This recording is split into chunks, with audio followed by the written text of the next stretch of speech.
ขอนอบน้อมแด่องค์พระรัตนตรัยแก้วเจ้าทั้งสามประการอันเป็นตีเปิงตีสูงสุดของหมู่เฮาเจ้าพุทธทั้งหลายขอกราบไหว้สามายังพระมหาเถระพระเถระพระสังฆาธิการครูบาอาจารย์จูรูปจูตนด้วยความเคารพยิ่งขอเจริญสุขเจริญธรรมจงบังเกิดมีแด่ตันสาธุชนพุทธบริษัทจุผู้จุคนตีกำลัง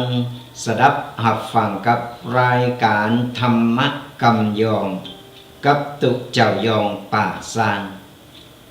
เจ้าวันนี้เราก็ได้มาพบปะเจอตักตายกัจราญาติโยมกันตรงกับวันเสาร์ที่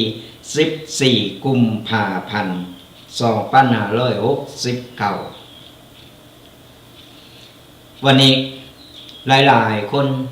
โดยเฉพาะหนุ่มสาวก็ตื่นเต้นกันวันนี้เป็นวันแห่งความหัก ที่จริงความหักนี่มีกันได้ตึงวัน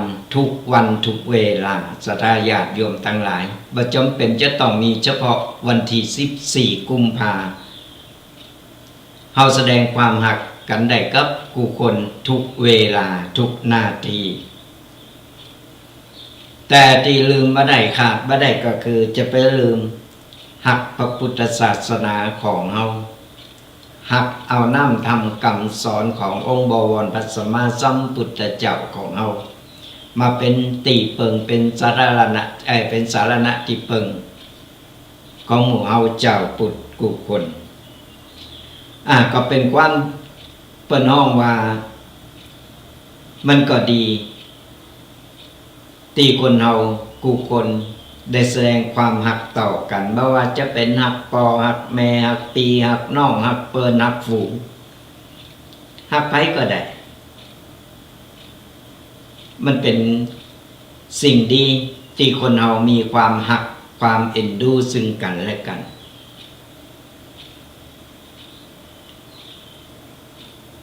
เฮาบ่ได้ไปเกลียดไปจังไปอคติไปคิดร้ายกับไผเพราะฉะนั้นมันเป็นสิ่งดีที่เฮายิ้มแย้มแจ่มใสมีความหักดีต่อกันบ่ว่าแสดงความหักปอหักแม่หักปีหักน้องหักครูบาอาจารย์หักลูกหักหลานนี่เป็นความหักเป็นสิ่งที่ดีสดาญาติโยมทั้งหลายเพราะฉะนั้นแล้วเราแสดงความหักต่อกันตึงวันบัดจะไปโกรธไปเกลียดจะไปเขตยิ้มแย้มแจ่มใสกันเอาไว้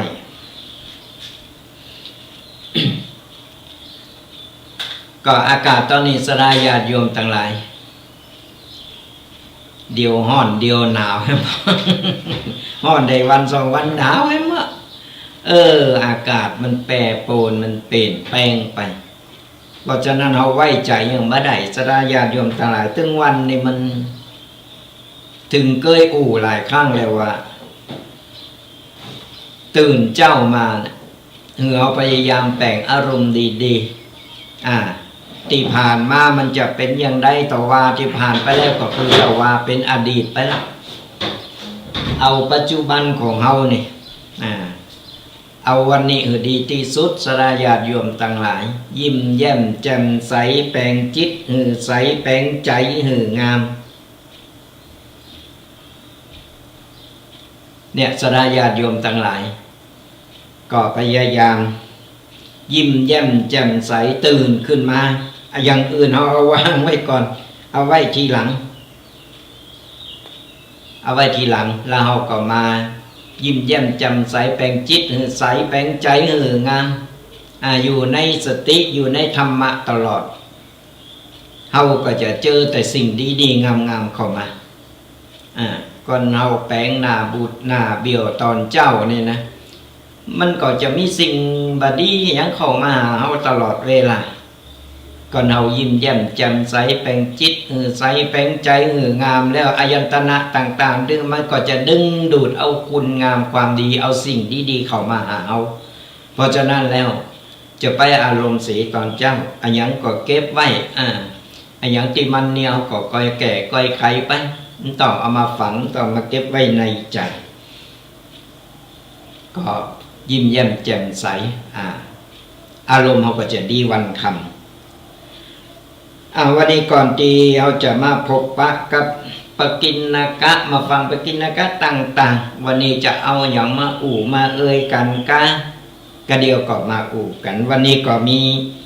ข่าวประชาสัมพันธ์ คือกัสรายาติโยมบันไก่บันหิมหรือวัสรายาติโยมตีเป็นกัลยาณมิตรใครลมกินลมตาลลมบุญกันก็วันนี้ประชาสัมพันธ์วันนี้เวลาบ่ายโมง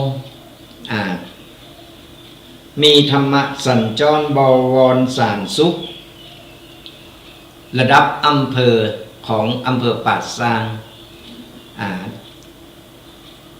ก็จะมีขึ้นในวันนี้ตรงกับวันที่14เวลา 13 นาฬิกาหรือว่าเวลาบ่ายโมง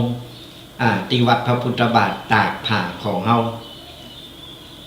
สตาญาติโยมบ้านไก่บ้านหิมก็ไปโลมกันนะในอำเภอป่าซางหรือหลายๆตีก็ได้ก็สามารถมาลม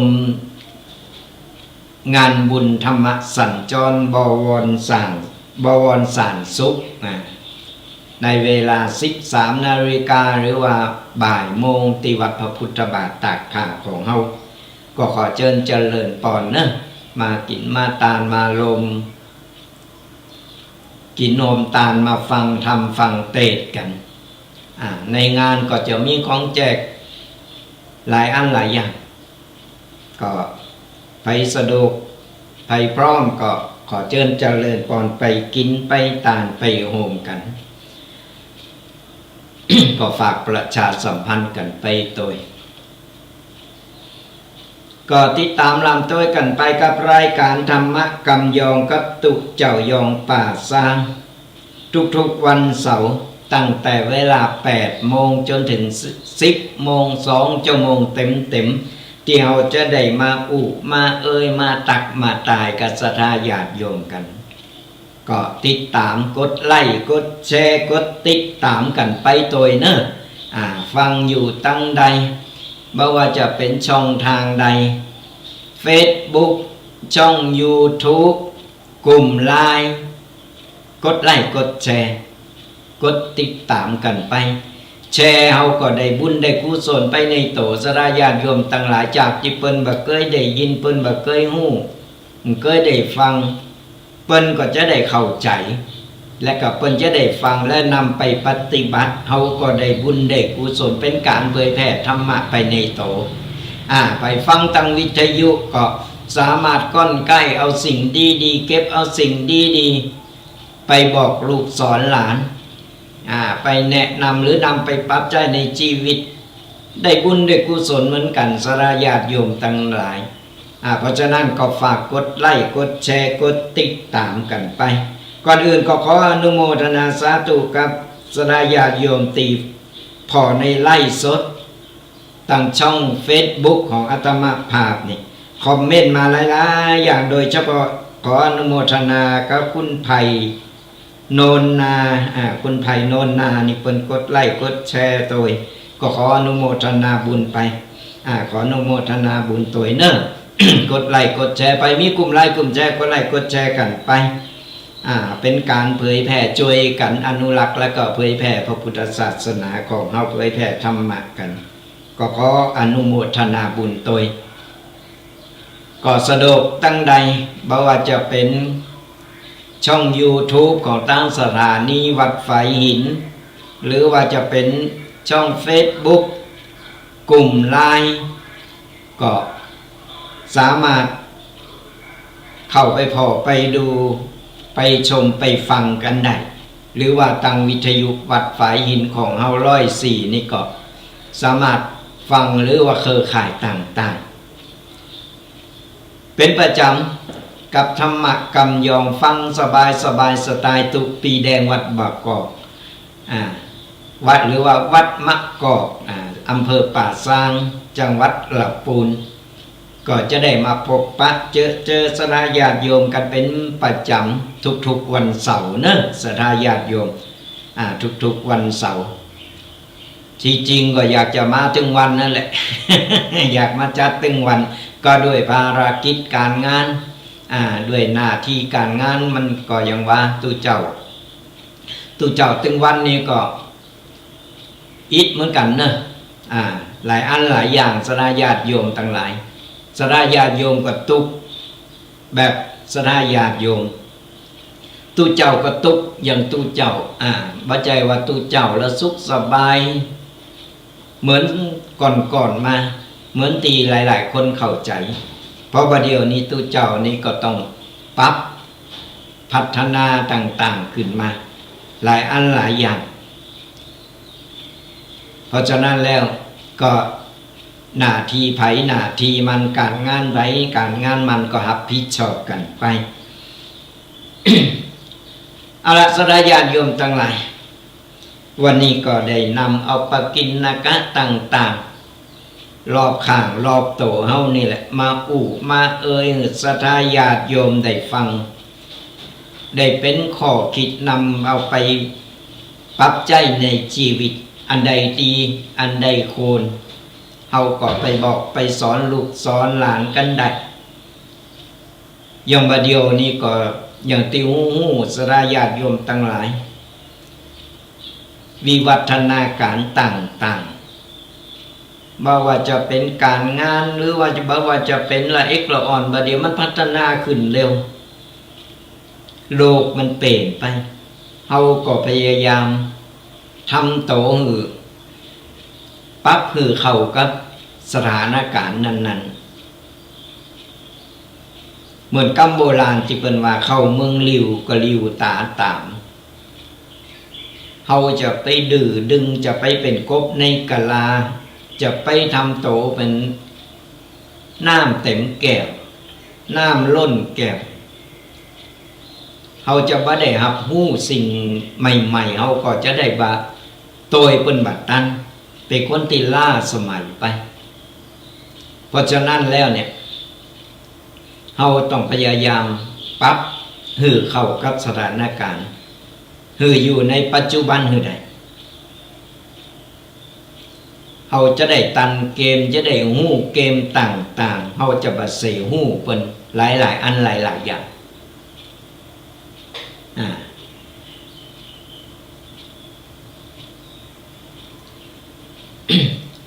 เนี่ยก็ฝากบอกศรัทธาญาติโยมกันเอาตัว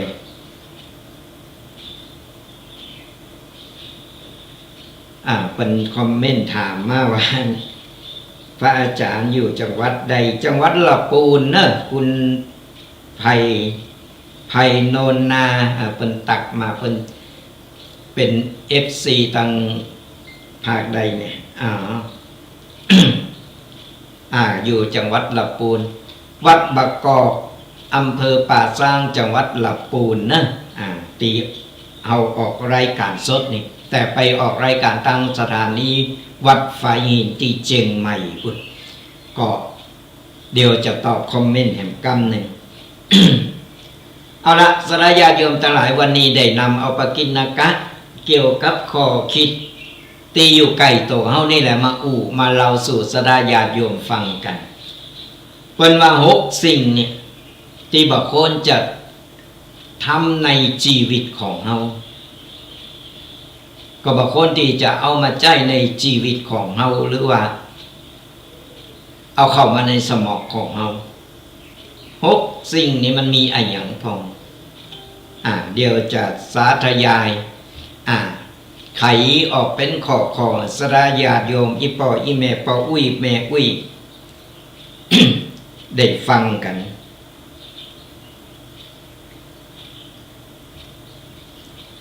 เป็นว่าอย่าเครียดเพราะคนอื่นนี่6อย่านี่นะ1ก็อย่าเครียดเพราะคนอื่นส่วนมากมันก็เป็นสราญาติโยมทั้งหลายสมเตอเฮานี่เรื่องเฮาแต่มันบอกว่ามีเท่าใดแต่ส่วนมาเฮาชอบไปเอาเรื่องคนอื่นเข้ามาแล้วทำให้เฮาเครียดถือเฮาปวดสมอง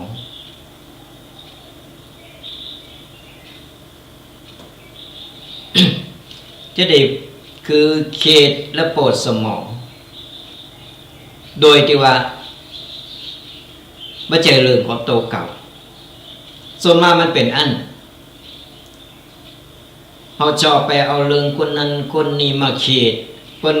เราเรื่องอันนั้นอันนี้มาหือฟังก็เขตบางทีก็เป็นคนไก่โตบางคนก็เป็นคนไก่โตเฮาเอามาปักผลเฮาแยกบัดถูกและ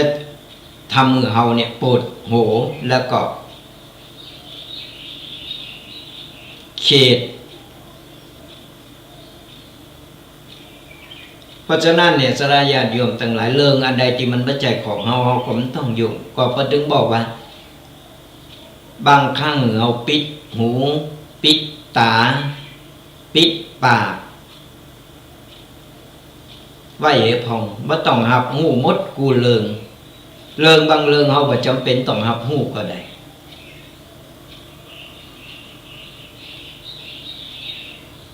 เพราะฉะนั้นเนี่ยสลาญาติโยมทั้งหลายเอาเรื่องของโตเก่าดีกว่าอันใดที่มันไม่ใจเกี่ยวของหรือของแวะก็เฮาไม่ต้องไปยุ่งกับมันเฮาปล่อยมันเป็นเรื่องของเรื่องของคนอื่นปัญหามันเกิดจากไผคนนั้นก็ต้องแก้กันเอาเองเพราะว่าเฮาจะไปแก้หรือคนอื่นเนี่ยมันก็ลำบากเพราะว่ามันปัญหามันไม่ได้เกิดกับเราเพราะฉะนั้นเนี่ยจะไปเขตเปิ้นมาเล่าอันนั้นหนูฟังหน่อยอันนี้หนูฟังหน่อยเขตไปก็เปิ้นทั้งนั้นที่มันเจริญของโตเก่าก็มีหลายเตอนะสเตอร์เฮากำลังอารมณ์ดีๆเห็นคนหนึ่งแปลงหน้าเศร้ามานะแปลงหน้าห้อยมาถึงตูมีเรื่องปรึกษามีเรื่องปรึกษาอย่างโยมเจ้านะคนนั้นโผก็กินกาเหล่ามาเยะการเยะงานมาทำงานลูกก็เอากระเอวบัดช่วยการช่วยงานสารพัดสารเพขนออกมาเล่าเอาฟังเป็นอย่างไปเฮาฟังเฮาก็เริ่มมาทำมือเอาเคตัวแล้วสุดท้ายมาจบโดยการที่ว่าตุมีตั้งพงว่าขอยืม จบข่าวเลยเรียกบางครั้งบางสิ่งบางอย่างสลาญาติโยมทั้งหลายอันใดดีฟังเฮาก็ฟังอันใดที่มันฟังที่เฮาฟังแล้วมันทำมือเฮาเคทำมือเฮา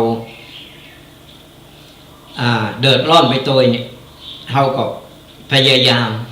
หาตั้งออกพยายามตีบ่ต้องมาเก็บใส่ใจบ่ต้องเอามาเป็นธุระของโตเก่าหลายๆอันหลายๆอย่างคนเฮาผู้คนมันมีปัญหากันหมดแต่ปัญหาแต่ละคนมันต้องแก้ด้วยตัวเองมันมีไผแก้คือไดแต่ถ้ามันนักหนาสาหัสแก้เองบ่ได้ก็ปล่อยให้การเวลามันแก่ของมันเองนั่นเพราะฉะนั้นแล้วเพิ่นบอกอย่าเครียดเพราะคนอื่นต่อไปอย่าอธิบายตัวตนให้คนทั้งโลกพอใจนะอันนี้ก็เหมือนกันสลาญาติโยมทั้งหลายคนตึงโลกกี่ล้านคนบ่ต้องเอาไปเอาไก่เอาในบ้านเฮาในหมู่บ้านของเฮาก็พอในหมู่บ้านของเฮามีกี่หลังคาเรือนมันก็มีไอ้คนถูกใจพ้องบ่ถูกใจพ้องถูกใจแห้งบ่จับใจกา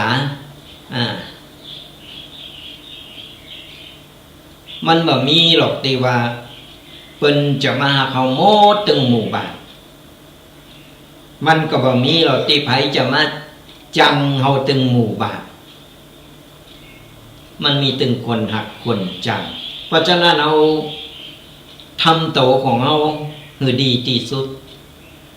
บ่เดือดร้อนไผบ่เบียดเบียนไผ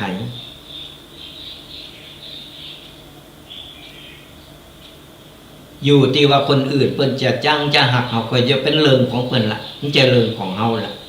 เพียงแต่ว่าเราทำตัวของเราดีที่สุดก็พอแล้วเราบ่จำเป็นจะต้องไปอธิบายโอ้ยฉันน่ะเป็นคนดีนะอุ้ยป้านะบ่เคยอย่างนั้นลุงบ่เคยอย่างอี้ต่างๆนานามันต้องไปโฆษณาความดีของตัวเก่าเพิ่นฟังหรอก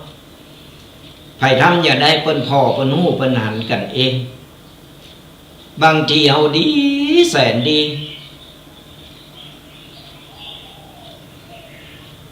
เฮาดีแสนดีนะสดาญาติโยมทั้งหลายแต่บ่จับใจเพิ่นพอเพิ่นมีอคติเก่ามันถึงว่าดีเพราะฉะนั้นเฮาทำตัวของเฮาดีที่สุดเป็นกลางดีที่สุดที่เหลือแล้วเพิ่นจะหักจะจังก็อยู่ที่เพิ่นล่ะเป็นเรื่องของเพิ่นล่ะคนเฮาก็มันบ่ถูกชะตากันนะดีปานได้มันก็ถึงว่าเฮาบ่ดีเพราะฉะนั้นมันอยู่ที่ตัวของเฮาว่าเฮาทำตัวดีที่สุดก็พอแล้วเฮาบ่เบียดเบนบ่เดือดร้อนหยังไผนะเพิ่นถึงบอกว่าอย่าอธิบายให้อย่าอธิบายตัวตนให้คนทั้งโลกรู้หรือพอใจทำดีไม่ต้องไปหือไผหู้ไผหันไม่ต้องไปหือไผ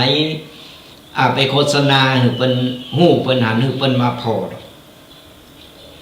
เอาตั้งใจทำดีเอาทำไปเตอะบ่มีไปหันเบิ่งบนไปตึงหู้ตึงหันไผทำอย่างใดไปตึงหู้ตึงหันกฎแห่งกรรมมันมีอยู่แล้วเราไม่ต้องไปติไปตายไปว่าไปเราคนนั้นคนนี้เปิ้นกูสิ่งกูอยากไปทำอย่างใดเปิ้นหู้เปิ้นหันหมดแหละแต่กรรมมันถึงเมื่อใดมาเมื่อใดนั่นแหละเราจะหู้เองว่ากฎว่าผลของกรรมกะหรือว่าการกระทำเอาทำอะไรอย่างไว้นะเพราะฉะนั้นอย่าอธิบายตัวตนให้คนทั้งโลกพอใจมาต่อไปอย่าใจดีจนถูกมองข้ามความรู้สึกบางคนก็ดีสาระญาติโยม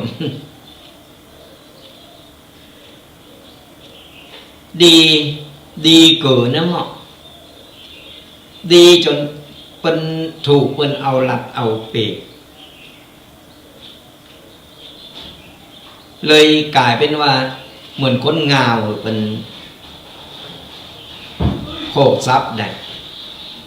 ข่มเหงได้ดีก็ดีนะมันดีนะมันดีแล้วสดาญาติโยมทั้งหลายแต่ดีมันถูกกาลเทศะดีมันถูกตีดีมันถูกคน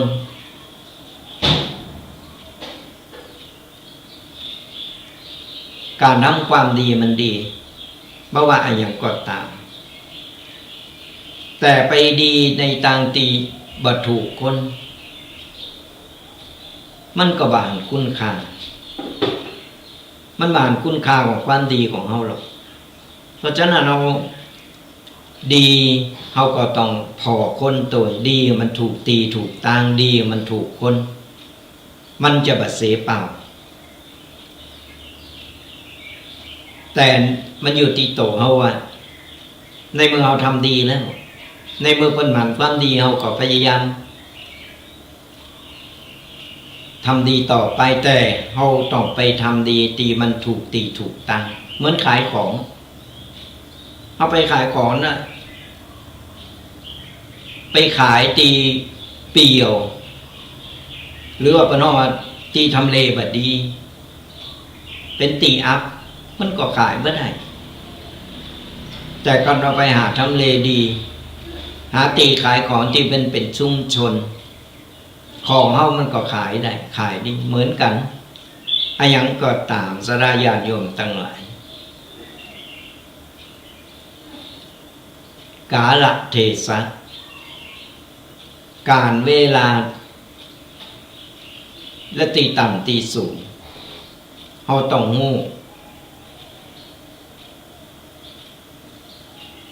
สนับสนุนคนที่เพิ่นทำคุณงามความดีไผจะหารบานจะมันเถอะ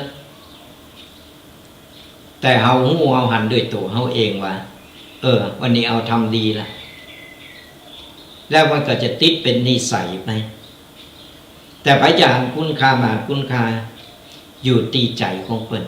อยู่ที่โตของเพิ่นเองบ่เกี่ยวกับเฮาเพิ่นถึงออกบอกว่ามีถึงคนหักคนจังคนหักเตา ขอสุมาอภัยคนหักเตาผืนหนังคนจังเตาผืนเสือเฮาจะบังคับเพิ่นหักเฮาหมดเป็นไปบ่ได้เฮาจะบังคับเพิ่นจังเฮาหมดก็เป็นไปบ่ได้เพราะฉะนั้นต้องทำใจแต่อยู่ที่ตัวเฮาทำดีที่สุดพอแล้ว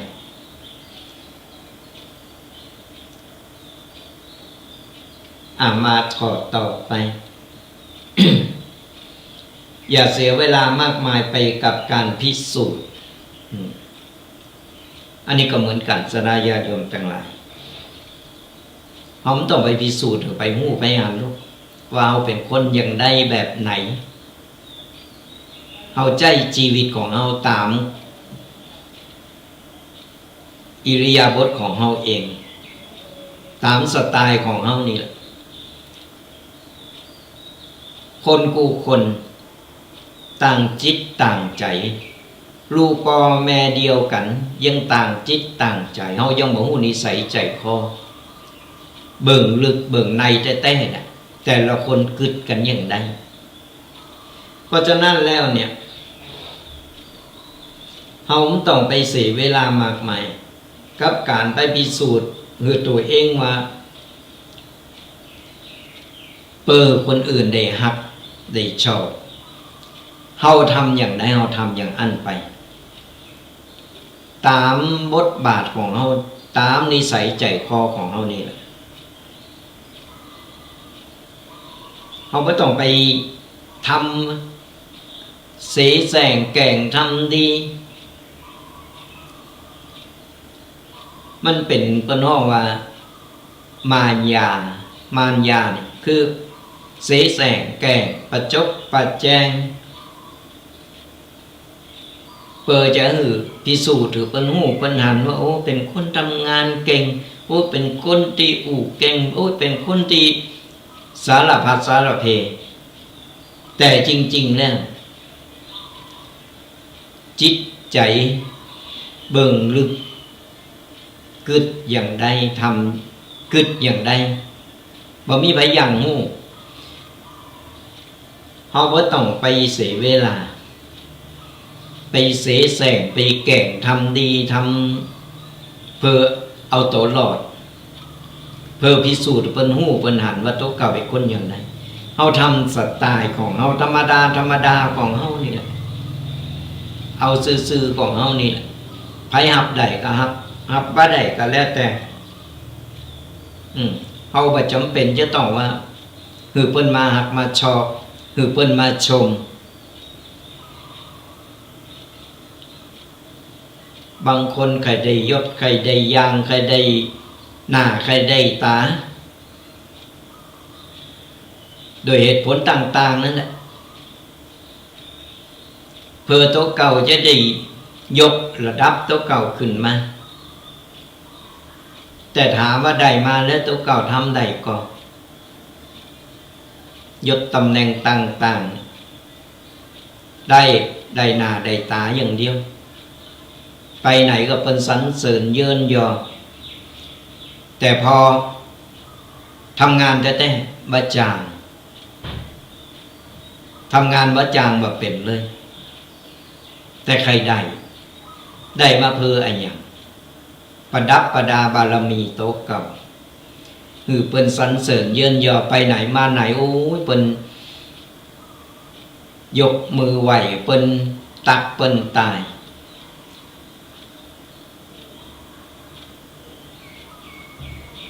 แต่เบิ่งลึกจิตใจโตเก่าเนี่ยมันบ่มีความละอายแก่ใจมันเหมือนจอมป่องเพราะฉะนั้นเนี่ยเฮาทำโตของเฮาธรรมดาบุญบารมียิ่งเฮาสั่งสมไปมันก็เกิดขึ้นมาเอง เพราะฉะนั้นเราทำงานของเราทำมีหน้าที่อย่างเราทำไปไม่ต้องไปทำอย่างที่มันเกินที่โต๊ะเก่าทำได้จะฝืนทำเพื่อที่จะเอาลาภยศสรรเสริญเพื่อเอาหน้าเอาตาคือเป็นชมมันเป็นการจอมปลอมมาข้อต่อไปอย่าเอาตัวเองไปเปรียบเทียบกับคนอื่นมันก็ต่อเนื่องกันสดาญาติโยมทั้งหลาย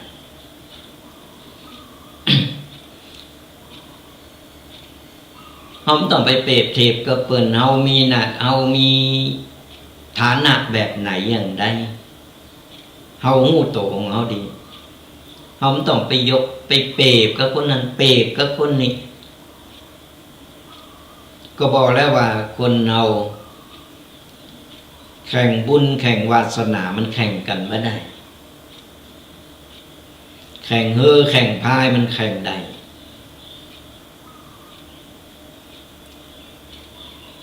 บุญวาสนามันคนเรามันสร้างมันทำมาบัดเต่ากันในเมื่อมันบัดเต่ากันแล้วเนี่ยเราจะมาแข่งเอามาเปรียบเทียบกันเนี่ยมันคนละอย่างบุญไผกรรมมัน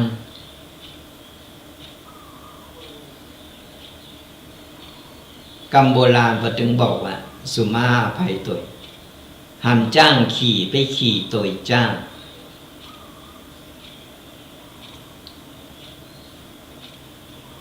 เฮามีแบบไหนเฮาอยู่แบบไหนของเฮาอยู่แล้วมีความสุขมีครอบครัวที่อบอุ่นเฮาพอใจแล้วเฮาบ่มีหนี้มีสินบ่เดือดร้อนไผถึงเวลาก็ครอบครัวอบอุ่นครอบครัวมาพร้อมหน้าพร้อมตาก็โอ้ยมีความสุขแต่บางคนเป็นบ้านใหญ่บ้านโตเพิ่นบ่เคยได้กินข้าวพร้อมหน้าพร้อมตากันก็มีต่างคนต่างกินต่างคนต่างไปต่างคนต่างอยู่วันๆแทบบ่หันหน้าหันตากันอยู่บ้านหลังเดียวกันอย่างนี้ก็มีและความสุขในครอบครัวมันก็บังเกิดสดาญาติโยมบ่เหมือนบ้านนอกเขาดูแรงมากกับมากินล้อมวงนั่งกุศลาถวายกินข้าวพร้อมหน้าพร้อมตากันมีอย่างกับมานั่งนั่งเอ่ยกันโอ้ยสมัยตะก่อนเนี่ยยังจำได้อยู่ตลอดพอแรงมาปุ๊บหมู่ลูกหมู่หลานกินข้าวพร้อมหน้าพร้อมตากันเสร็จก่อนจะนอนนี่พ่อแม่ป้าไปแอวหาหาปู่หายาหายายไปนั่งบ้านใหญ่กันนี่หมู่ที่เป็นแยกไปมีครอบครัวกันเรียบร้อยแรงมากับกินข้าวน้ำข้าวแรงเรียบร้อยไปแอวบ้านปากันไปหน้าหนาวก็ไปล้อมวงไปสุ่มไฟกันนี่นั่งนั่งนั่งเล่นกันปดเด็กมาหน่อยก็ปากันแยกย้ายกันเขาไปรับไปนอนเจ้ามาก็ไปเสาะว่าหากินกันไปตามหน้าที่ของไผของมันมันโมนดูได้ปะหน้าปะตาเป็นครอบครัวที่อบอุ่นสมัยบัดเดียวเนี่ยหาบ่มีสดาญาติโยมทั้งหลายคำมากับบ้านไผบ้านมันปิดไฟกันนอนห้องไฟห้องมันซ่อมจะละเอ็กละออนบัดเดียวนี่ก็ปวดเท่าแรงมากับเอาละโทรศัพท์คนเคืองห้องไผห้องมันไปละปุ่นโลกส่วนโตกันหนักปู่ย่าตายายถ่าก๊อกงอกแก๊กแงกบัดเดียวมันหาบ่ไข่ปะบ่ไข่มีละสมัยอาตมาภาพนี่โอ้ยแรงมาก็กินข้าวแรงละไปแอวหาละพ่อแม่ปาไปแอวบ้านไป ไปถามสารทุกข์สุขดิบกันเนี่ยมันเป็นอย่างนี้มันเปลี่ยนแปลงไปเพราะฉะนั้นเนี่ยหันเปิ้นรวยหันเปิ้นมีเฮาก็ต้องไปอิจฉาริษยาไม่ต้องไปเปรียบเทียบอย่างกับเปิ้นบ่ต้องไปด่ากระทบคนในครอบครัวตัวเก่าเอาละลูกเปิ้นเห็นเก่งจะตายเนี่ยตัวเก่านี่อย่างอันอย่างอี้ว่าสารพัดสารเพละอ่อนมันก็บ่ใจว่ามันจะฟังแล้วมันจะขยันหรือดีขึ้นมามันโซนน้อยสดาญาติโยมทั้งหลายละอ่อนมันจะเกิดความท้อความต่ำต้อยน้อยอกหมองใจเพราะฉะนั้นเฮาก็พยายามหาเรื่องที่มันสอนที่มันคือละอ่อนมันหับได้เพราะละอ่อนสมัยบ่เดียวมันจะเหมือนสมัยตะก่อนมันโตมันใหญ่เร็วเนี่ยมันใหญ่เร็วสมองมันก็พัฒนาไปไกลมันเหมือนสมัยตะก่อนละอ่อน14-15ยังแก่ผ่าโดดน้ำนะไปเล่นน้ำไปโดดน้ำห้วยน้ำหนองคลองบึงบุตรสมัยบ่เดียวนี้11-12ก็เสาะหาโผหาเมกันแล้วมันเป็นอย่างนั้นเพราะฉะนั้น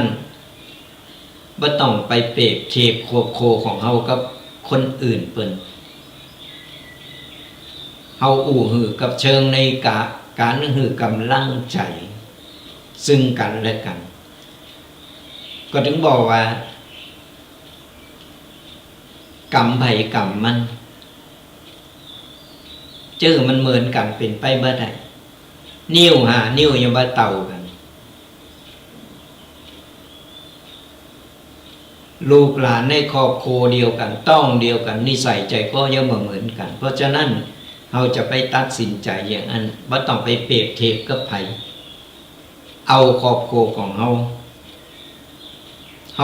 พอในครอบครัวของเฮาปกป้องอะไรอย่างเฮาขาดหรืออะไรอย่างเฮาต้องเติมแต่งอะไรอย่างเข้าไปมาอุดช่องโหว่ที่เราผิดพลาดไปครอบครัวของเฮาก็จะมีความสุขเฮากินอยู่กันอย่างมีความสุข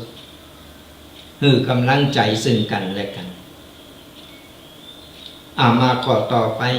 อย่าทุ่มเทเพื่อใครจนลืมรักตัวเอง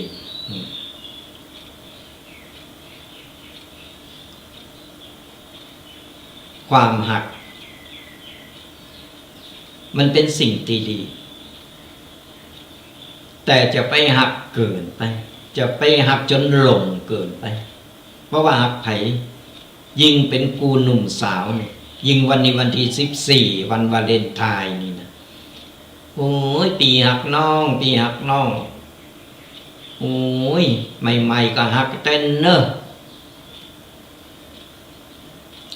เมินไปก็อย่างที่หู้กันนั่นแหละ รักนี้จืดจาง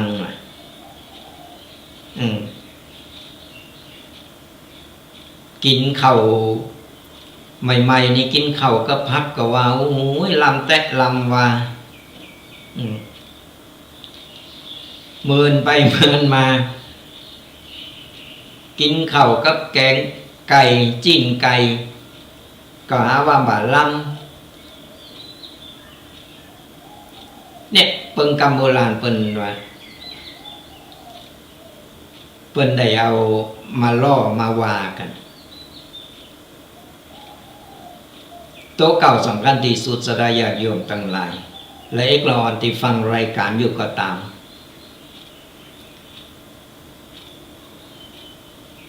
ฮักโต๊ะเก่าหือมากเพราะว่าตอนเขาเกิดมาเอามาคนเดียวสิ่งที่เอามาปะนี่คือเขาเคยผูกพันกันมาปะเอาในโลกนี้ เวลาตายไปเขาก็ไปคนเดียว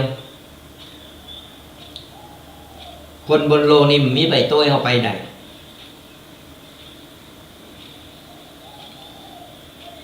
มาคนเดียวไปคนเดียวเพราะฉะนั้นแล้วเนี่ยเฮาต้องหักโตของเฮาเมื่อดีที่สุดเฮามาหักโตเฮาแล้วไผจะมาหักเฮาต่อเขามาอ่อนวอนโอ้ยหักยอมตายตัวหักแต่หักว่าหักปานจะกืนกินโอ้มันกืนเฮาได้ก็ดีกะ ปากเราลมปากของคนมันอู่จะได้มันก็อู่ได้ตอนนั้นมันกำลังหักกำลังหลงดูมันก็อู่ได้หมดอะกะ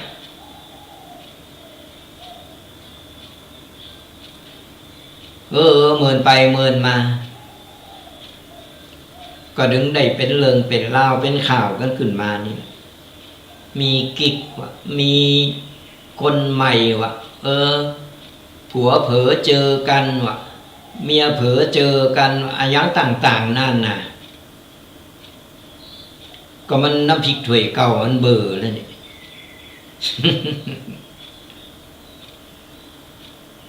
มันแบบมีอะไรอย่างเต็งแต้แน่นอนใหม่ๆก็ฮักกันเมินไปเมินมาเกิดเหตุการณ์อะไรอย่างบางอย่างขึ้นมามันก็เป็นแป้งไปกูโผโตเมอยู่ด้วยกันเวลาจะอยู่ด้วยกันเนี่ยประกาศแต่งงานกันโอ้จัดนะใหญ่โตหรูหราแต่พออยู่กันได้บางคนบัดถึงปีแยกย้ายกันไปมันก็กลายเป็นคนอื่นไปมันมีไผมาดูแลมาใจใส่เฮาได้น้อยนักที่เขาจะถือไม่เต้ายอดทองกับบองยอดเพชรอยู่กันจนตายกันไปข้างบ่เดียวหาพอยากแต่บางตีบางตาเพิ่นยังมีอยู่ก่อนอนุโมทนาบุญกับเพิ่นอนาถเพิ่นหักแต่อยู่ด้วยกันจนตายกันไปข้างหนึ่ง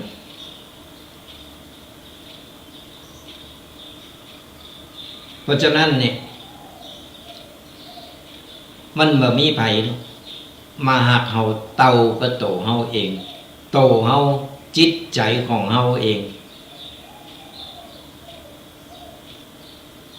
เฮาฮู้โตของเฮาเองดิที่ผ่านมาก็คือส่วนประกอบที่เอามาพบมาปะมาเจอกันบนโลกใบนี้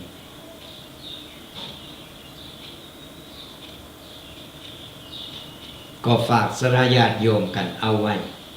โดยรวมแล้วก็เพิ่นบอกว่า6สิ่งที่บุคคลทำในชีวิต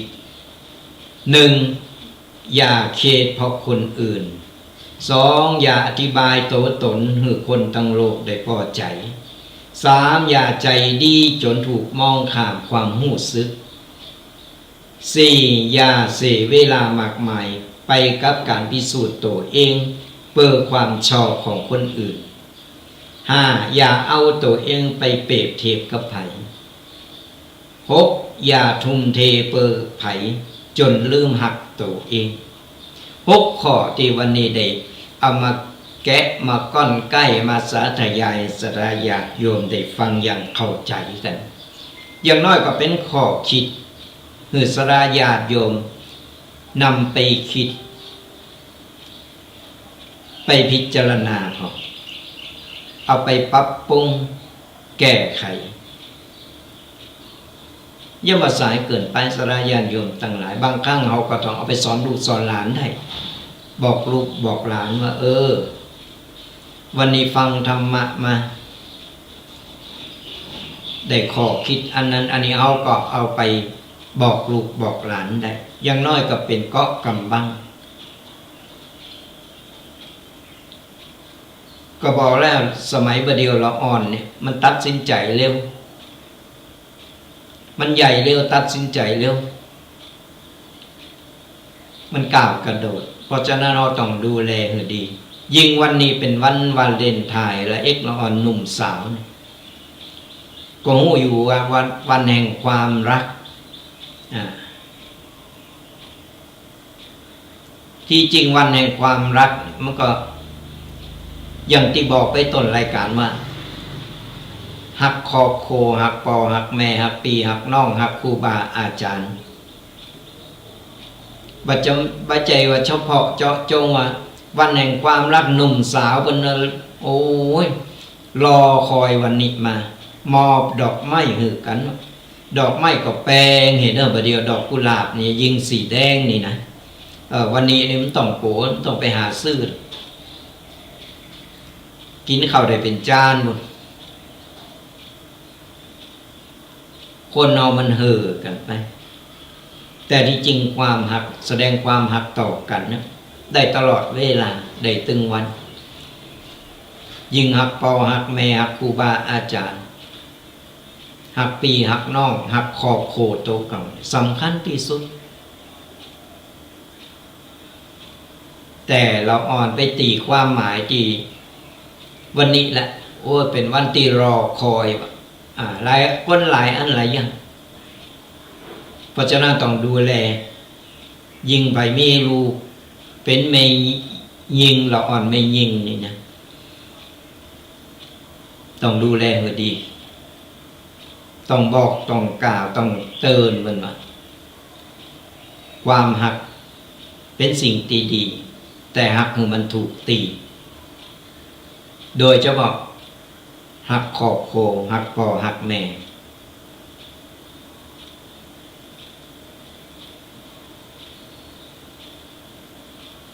ก็เอาบ่าบอกบ่ากล่าวบ่าเตือนมันก็เตลิดเปิดเปิ้งไปปัจจัยว่าวันแห่งความรักหักแต่หนุ่มสาวเป็นแฟนกันสุดท้ายก็ลงเอยในทางที่ว่าถูกบักคนเขาต้องเตือนต้องบอกก็ละอ่อนกันเอาตัวก็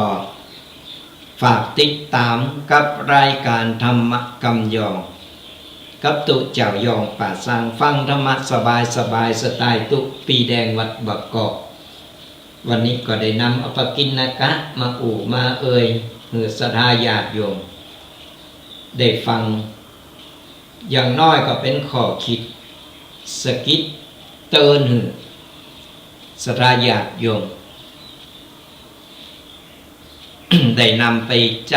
นำไปปรับใจในชีวิตประจำวันเขาก็จะได้ชื่อว่าเป็นคนบัพประมาทในการใช้ชีวิตก็ติดตามเราลำตัวกันไปกดไลค์กดแชร์ วันนี้สมัครน้ำลายสุมาอภัยด้วยติดตามลำตัวกดไลค์กดแชร์กดติดตามกันไปจากคนที่เปิ่นหู้แล้วหรือว่าเปิ่นยังบักเคยหู้บักเคยได้ยินได้ฟังเขาก็เป็นการเผยแผ่เปิ้นได้ยินได้ฟังได้เข้าใจนำไปใจก็เป็นบุญเป็นกุศลกันก็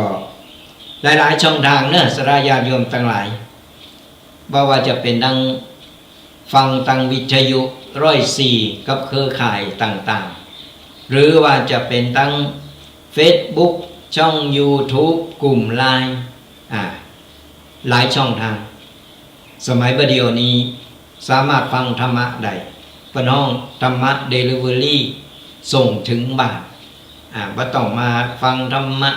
ทุกเจ้าจะฟังธรรมนึงนึงก็ไปนั่งฟังในวัดประเดี๋ยวอยู่บ้านก็นั่งฟังนอนฟังเยอะการไปตัวไข่โหไปตัว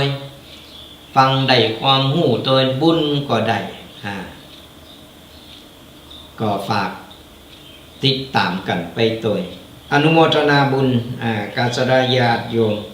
ที่เปิ้นกดไลค์กดแชร์วันนี้เปิ้นคอมเมนต์มาหลายอันหลายอย่างเนาะเปิ้นบอกว่าคุณไผ่โนนนานี่เปิ้นว่าเปิ้นคอมเมนต์มาหลายอันหลายอย่างเปิ้นบอกเปิ้นกดแชร์ไปแล้วกดไลค์กดแชร์ไป71ข้อความ อนุโมทนาบุญตัวเนอะนี่แหละเป็นการเผยแผ่ธรรมะช่วยกันถึงวันนี้เราก็งูอยู่แล้วว่าพระศาสนาของเฮาเนี่ยถึงวันเนี่ยมันมีหลายอันหลายอย่างมีเรื่องบดีบดักเกิดขึ้นมาก่อนนักไอ้เรื่องดีๆก่อนนักเพราะฉะนั้นเนี่ยเราต้องฟังหูไว้หูยังก็ตามบางครั้งก็มีประโคมข่าวอย่างมาโดยบ่มีมูลความจริงก็มียิ่งประเดี๋ยวนี้เพิ่นเพ่งเล็งกันนักเรื่องของคณะสงฆ์ต่างๆมีกฎหมายมีมติของเทรสมาคมมาต่างๆประเดี๋ยวเรื่องของการไล่สดก็เหมือนกันไล่สดออกธรรมะนี่นะประเดี๋ยวเพิ่นเพ่งเล็งมาแล้วเฮามาขอข่าวเฮาตกใจว่าไล่สดก็ผิดอะไรอย่างกันแล้วปรากฏว่ามันมีบางกลุ่มก็กำลังโบสถ์ใหม่คึกขนองไล่สดต่างๆบ่เหมาะบ่คนนี่มันก็มีก็ถึงบอกว่ามันนานาจิตตังเฮาบ่ฮู้จิตฮู้ใจเพิ่นไอ้ตอนจะโบสถ์เฮาก็คัดกรองมาอย่างดีหรอกพระอุปัชฌาย์เพิ่นก็คัดกรองเพิ่นก็ถามว่าเป็นมนุษย์หรือเปล่าติดหนีมาก็มีคดีมาก็อย่างต่างๆนานามันก็ปฏิเสธว่ามีอย่างอันอย่างเพิ่มมาปุ๊บมันมาออกลายทีหลังเฮาก็มาช่วยกันแก้บางคนก็บ่ใจตุกเจ้าพระเนนแต้ก็มีเพื่อทำลายพระศาสนาก็มีมันมีหลายอันหลายอย่างเพราะฉะนั้นช่วยกันสอดส่องดูแลอันใดโคนอันใดบ่โคนก็อันก่อเดียวก็มติคณะสงฆ์เทรสมาคมยังก็ตั้งกฎอันนั้นอันนี้ขึ้นมาติ๊กๆตุกเจ้าพระเนนก็เริ่มอึดอัดหลายอันหลายอย่างเหมือนกันตั้งแต่มีปัญหามามันก็มีปัญหามาตลอดบึดก็เรื่องนึงบึดก็เรื่องนึงแต่เขาก็ต้องเข้าใจว่าสงฆ์ในตึงวันเนี่ยคือสมมุติสงฆ์ไม่ใช่พระอริยสงฆ์สมมุติสงฆ์ก็คือกำลังมาฝึกเพื่อจะคัดเกลาจิตใจตัวเก่าบางครั้งมันอาจจะเผลอเลิกอาจจะยังไปบ่ถึงตีหรือยังบ่สุกงอมแต่อยู่ในช่วงของการฝึกจิตฝึกใจคัดเกลาจิตใจตัวเก่าบางคนก็ไปหลอดบางคนก็บ่หลอดบางคนก็สามารถไปเป็นอริยสงฆ์ไปอย่างใดเพราะฉะนั้นเราก็ต้องฟังหูไว้หูเรื่องอะไรอย่างก็ตามว่าต้องไปตกใจตื่นข่าวก็เป็นข่าวถึงวันนี้ก็เจอใดพองบ่ใดพอง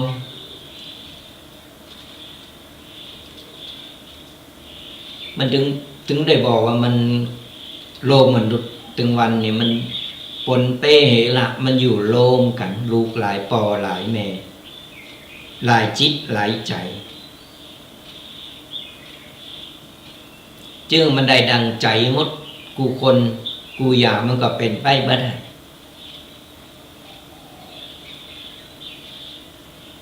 จึงมันถูกอกถูกใจเฮากูอยากมันก็เป็นไปบ่ได้เหมือนกันมันเลยอู่กำบ้านเฮาเพิ่นเนาะมันก็เหมือนแกงหกนั่นสปะสะปื้นเอาไปศูนย์อันก็อยู่ในโคโลมกันนั่นบางคนก็โคออกมาก็กินล่ำดิบางคนโคออกมาก็กำลังฝึกใหม่กินน้ำบะล่ำเพราะฉะนั้นอย่าไปสี่เลสจะไปเขตกับมันหนักไอ้ยังก็ตามก็เอาไปเขตไปสี่เลสกับมันเนี่ยมันก็เป็นตุกอยู่ในหัวสมองเขานี่แหละก็ฝากกันเอาไว้ ก็ติดตามหลามตัวกันไปเนอะฝากกดไลค์กดแชร์กดติดตามกันไป เมื่อว่าฟังในช่องทางใดก็ตามเดียวได้รายการเราจะมีการเปิดสายนำมาอิสระญาติโยมได้มามามาตักมาตายกันเบอร์โทรก็เบอร์เดิมเบอร์เก่าเบอร์เดิมนะ0826112245ก็โทรมามามาตักมาตายกันเป็นอย่างใดพองฟังตั้งใดฟังแล้วเข้าใจมากน้อยแค่ไหนฟังธรรมะแล้วก็ก้อนใกล้เอาสิ่งดีๆไปปรับใจในชีวิตกันฟังธรรมะแล้วฟังแล้วก็ผ่านไปมันก็บ่เกิดประโยชน์อะไรอย่างก่อนเราฟังแล้วเรานำไปปรับใจในชีวิตเราก็ได้เกิดประโยชน์ขึ้นมาบุญกุศลเราก็ได้บ่ใจฟังธรรมะฟังแล้วบ่ได้ว่าปัญหามาปัดไปฟังธรรมวันนี้ได้ยังบ้างลืมไปละมันก็เกิดประโยชน์มันก็จะได้บุญในการที่เราได้ฟังธรรมแต่ว่าเราบ่นำมาใจมันก็บ่เกิดประโยชน์เนี่ยมันก็ยังดีหน่อยที่เราบ่ไปฟังอะไรอย่างที่มันไร้สาระบ่ใจเวลามันเปล่าประโยชน์ในการฟังธรรมะฟังไปบางรูปบางทันครูบาอาจารย์เพิ่นก็อุตลกพ้องอะไรอย่างพ้องก็ไข่โหกันไปก็มีความสุขดีเป็นกูเป็นกีมกันไปเป็นกำลังอกกำลังใจส่งถึงกันและกันไปเป็นกัลยาณมิตรดีๆต่อกันเนี่ยก็ฝากกันเอาไว้ตัวเนอะเจริญปอนแล้วออกอากาศเหรอเนี่ยออกอากาศอยู่นี่เปิดการฟังที่โทรไปฟังก็อะไรนะที่อยู่สัญญาณฟังก็ที่โทรไปเมื่ออาทิตย์ที่แล้วมีอะไรครับอาทิตย์ออกอากาศอยู่ใช่ไหมเนี่ยใช่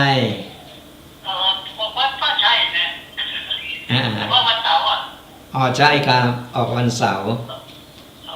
เป็นกำลังฟังอยู่เลยผมอยู่นอกกุฏิเนี่ยยังฟังอยู่เนาะฟังอยู่ครับชัดเจนนี่เนาะชัดเลยครับแต่ผมก็ใช่องค์นั้นหรือเปล่าเนาะเราใช่กำลังพูดอยู่ใช่กาสาธุก็เดี๋ยวสักกรรมเราจะเปิดสายนามัยสระญาติโยมได้ฟัง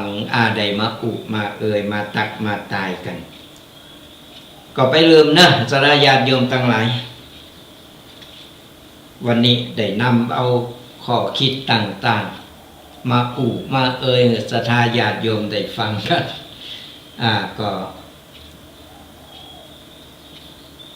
ก่อนใกล้เอาอันใดดีอันใดงามนำไปปรับใจกันยังเหลือเวลาอยู่เรายังเปิดสายหน้าใหม่เจอเนอสระญาติโยมก็เดี๋ยวสักกรรมเราจะเปิดสายหน้าใหม่จดเบอร์โทรกันเอาไว้ก่อนไปที่เข้ามาฟังใหม่หรือว่ากำลังเข้ามาฟังเปิดฟังอยู่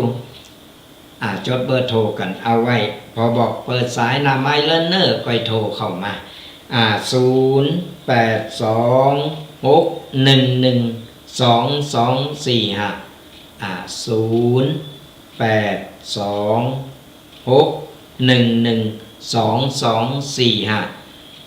คำเดียวเราจะเปิดสายหน้าใหม่แต่ตอนนี้ก็จะ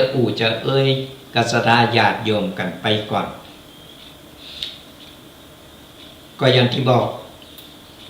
เป็นประจำนะสระญาติโยมฟังรายการธรรมะกำยองกับตุกเจ้ายองป่าสังฟังธรรมะสบายสไตล์ตุกปีแดงวัดบักกอกหลายคนหลายท่านถามว่ามันอยู่ตั้งใดหันวัดบักกอกวัดบักกอกไผจีเคยมาหลับปูนสระญาติโยมทั้งหลายแยกสปุงนี่4 แยกสปุงนี่ตรงมาทางเกียไปลี่คือจำง่ายๆว่าวัดพระพุทธบาทตากผ้า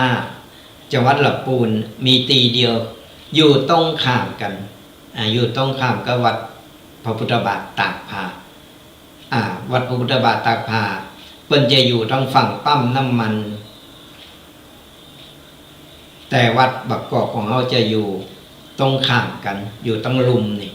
ก็อยู่ใกล้ๆกันวัดปีวัดน้องกันมีอย่างก็ช่วยเหลือกันไปอยู่ตำบลเดียวกันก็ง่ายเข้ามาง่ายไปจะมาแอวหรือว่าผ่านไปผ่านมาแวะเวียนมาแอวก็ได้ที่วัดบักกอกตำบลบักกอกอำเภอป่าซางจังหวัดลำพูนของเราก็ยินดีนะยินดีต้อนรับแวะมาแอวมาสนทนาธรรมกันได้มีงานการบุญงานต่างๆก็สามารถแวะเวียนกันมาได้ยินการเสียงบางคนฟังวิทยุอีแม่ได้ยินการเสียงเจ้าบ่เคยหันหน้าหันตาบางคนที่เพิ่นมีโทรศัพท์เพิ่นพอทาง Facebook ช่อง YouTube ต่างๆเพิ่นก็หันหน้าหันตาเพราะว่าเฮาไล่สดตัวไล่สดที่วัดประกอบนี่แหละแล้วก็ส่งสัญญาณลิงก์ไปทางวัดฝายหินสถานีวัดฝายหินกันเมื่อเดียวก็ถึงบอกว่าเทคโนโลยีมันก้าวไกลสะดวกสบายสะดวกสบายเฮาสามารถที่ว่าโทรไป สามารถที่ว่าสื่อสารกันได้ง่ายก็ฝากบอกด้วยกันเดียวกันนะเจริญปอนฮัลโหล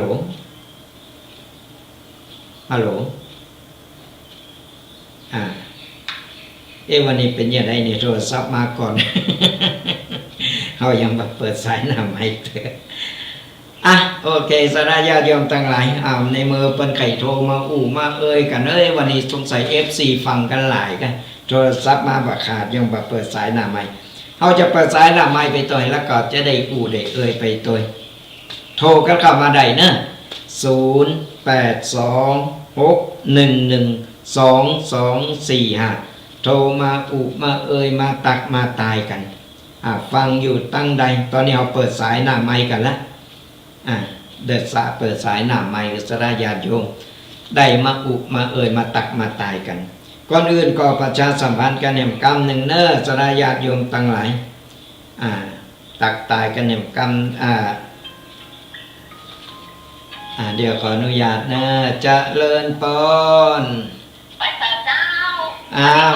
ก่อนนะคะวันนี้มาแล้วรายงานตัวกันเนาะรายงานตัวนะไปทำบุญวัดสีคำเจ้าไปเขาวังเนาะวันนี้จะเข้าวังนะเจ้าจะเอาบุญมาถวายเพื่อนะเจ้าสาธุอนุโมทนาบุญนะดีละที่มาตักตายกันก่อน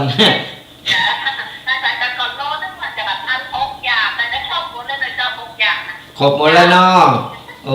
สาธุอนุโมทนาบุญตัวนี่ก็จะไปเหมือนกันเดี๋ยวจบรายการเดี๋ยวต่อไปเกมงานกันบนวัดพระบาทวันนี้เพิ่นมีธรรมสัญจร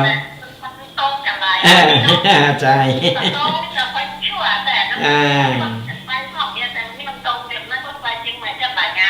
ช่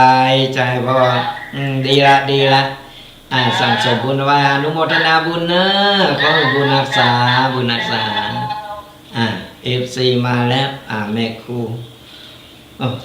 เป็นรายงานโตกันมาแล้วไปฟังอยู่ตั้งไรมารายงานโตกันโดน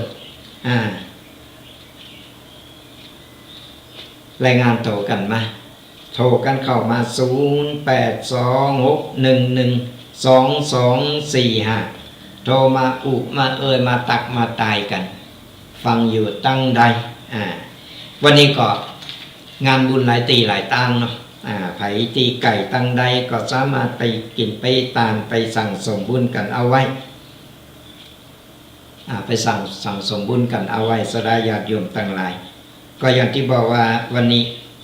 หลังจากจบรายการแล้วก็มาพาก็จะได้ไปรวมงานก็เปิดตีธรรมสัญจรบวรสารสุขที่วัดพระพุทธบาทตากผ้าของเราจะมีขึ้นในวันนี้เวลา13 นาฬิกาหรือว่าบ่ายโมงนี่ก็เป็นธรรมสัญจรระดับอำเภอตึงอำเภอก็จะมีคณะสงฆ์ตึงอำเภอแล้วก็สระญาติโยม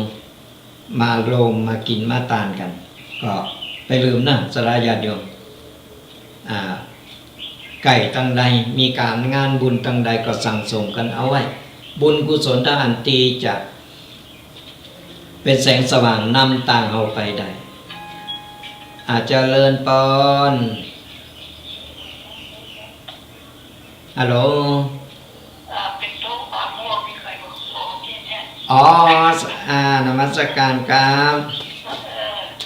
แล้วรู้สึกว่ามันเย็นขึ้นตอนเช้าเนี่ยอะไรนะอากาศมันเย็นตอนเช้าใช่ใช่วันนี้รู้สึกหนาวทางลำพูนก็หนาวอยู่ไม่ปกตินะอาจารย์ใช่ใช่พอวันพอแดดมามันก็ออกท่าจะร้อนอยู่แล้วเดี๋ยวร้อนเดี๋ยวหนาวไงต้องไม่ทานจะผมแย่แต่ข้างในไม่ค่อยดีอยู่ต้องดูแลสุขภาพต้องดูแลสุขภาพด้วย80 อาจารย์80แล้วอ๋อโอ้ยกว่าเท่าไหร่ไม่รู้ผมยังไม่ถึงหรอกโอ้ดีแล้วยังแข็งแรงฟังน้ำเสียงยังแข็งแรงอยู่เนาะสมัยก่อนนี่ผมก็ได้ทำงานอ่ะ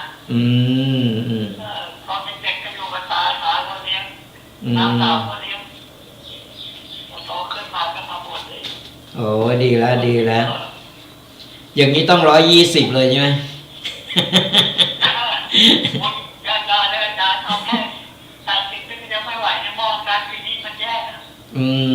มันรู้การกินอาหารที่สารอาหารที่สำคัญนะใช่สำคัญเพราะยิ่งแก่ตัวมาเรื่องอาหารนี่สำคัญครับแล้วการกินที่สำคัญที่สุดเลยยิ่งถ้าเราเป็นพระนี่นะเป็นพระยิ่งต้องพอโยมก็ใส่มาถวายมาปุ๊บเนี่ยเราก็ต้องมาดูส่วนมากก็เป็นอาหารเป็นพวกมันพวกอะไรเยอะไงครับคนนี้เลยนะอาจารย์ที่เขาใส่นะถามว่าเป็นไหมโยมถ้าเป็นไม่ต้องใส่นะแต่พูดอย่างนี้นะทำไมต้องกินชัดไม่ได้เอาไปทำไมอ่ะใช่เผ็ดไม่ได้แล้วเรารสจัดไม่ได้ต้องทำกินเองอ่ะตอนนี้ผมกินได้เป็นแผ่นเก่งส่วนแต่ส่วนมากแล้วถ้าเป็นกับข้าวว่าทำเองเขาก็จะรู้เนาะแต่ส่วนมากเขาจะซื้อตามตลาดอะไรอย่างนี้ไงให้มาบางเจ้าเขารู้ว่าเขาเป็นจะบาดกินดาวเนี่ยเขารู้ใช่เขาไม่ใส่แล้วใช่ผมยอมเผ็ดให้กินไม่ได้นะแต่คนใส่เขาก็ไม่กินเผ็ดเหมือนกันนะถ้าเขารู้ใจก็ดีเพราะเราเป็นพระเราไม่สามารถเลือกได้ไงแต่ว่าเราก็สามารถถ้าเขารู้ก็ดีท่านพูดท่านไม่เลือกให้ท่านพูดบอกโยมเผ็ดไหมเขาบอกว่าไม่เผ็ดแต่ผมหนูฉันก็กินไม่ค่อยเผ็ดก็ดีไม่กินเผ็ดก็ใช้ได้วันใส่เขาใส่วันใส่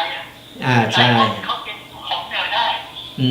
ของเหนือนี่กินยากน่าจะบอกให้เหรอเพราะว่าผักในป่านี่ไม่เหมือนผักบ้านผมอ่ะกินมันแปลกนะมันเป็นสมุนไพรนะเนี่ยใช่ส่วนมากจะเป็นสมุนไพรเป็นสมุนไพรแต่ผมกินไม่ได้ผมไม่คุ้นอ่ะผักตุ้มนี่พอได้ไอ้ผักเหนือนี่ผมกินไม่ได้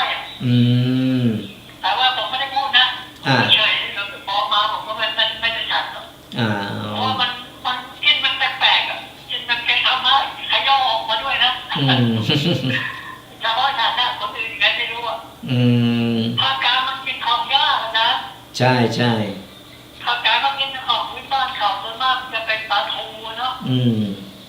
ทูทะเลเนาะตัวเดี๋ยวนี้ตัว2 ตัวนี่100 กว่าเนี่ยแต่ทางเหนือนี่ส่วนมากเป็นผักป่าผักชาวบ้านผักอะไรพวกนี้ไง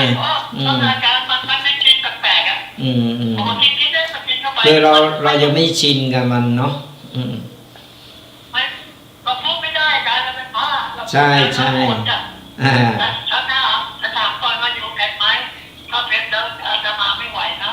เขาก็เลยบอกว่าฉันก็กินไม่เผ็ดอายุก็พอฉันนะแต่น้อยมาอายุน้อยประมาณ60 กว่าผู้หญิง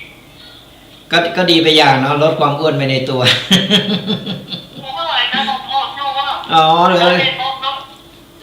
อยู่นะตอนเนี้ยแต่ก่อนเนี่ยร่างกายแบบนี้ออกก็เลยน้ำหนักลดเลยลงเวลาการประมาณ40 ไม่ถึงตอนนี้ไม่ถึง40มันลงมาเรื่ โอ้ยไม่ถึง40เลยเหรอมันฉันได้จริงเลยนะกินได้เยอะจริงแต่ว่ามันมีอาการตอนที่กินอิ่มแล้วฉันอิ่มแล้วอ่ะมีอาการแน่นท้องมันมีอาการขึ้นคอมันพูดหลายอย่างนะจ๊ะมันแก้มันปวดทุกข์ใช่ใช่ตอนนี้ก่อนจ้ะนะสาธุสาธุสาธุครับ